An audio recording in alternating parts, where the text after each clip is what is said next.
கத்தரை ருசித்து பார்ப்பவர்க்கெல்லாம் கசப்பும் இனிப்பாகுமே. கத்தரின் மேலே பிரியமாயிருந்தால் கவலைகள் பறந்தோடுமே. காலமே எழுந்து ஞானமாய் ஜபித்தால் கேட்பது ஜெயமாகுமே. வாழ்நாள் முழுவதும் வேதத்தை வாசித்தால் வல்லமை உன்னை சூழுமே.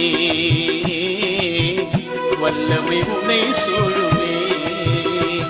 அதிகாலையில் தினம் தேடினார் உம்மை கண்டடைவார்கள் தேவா.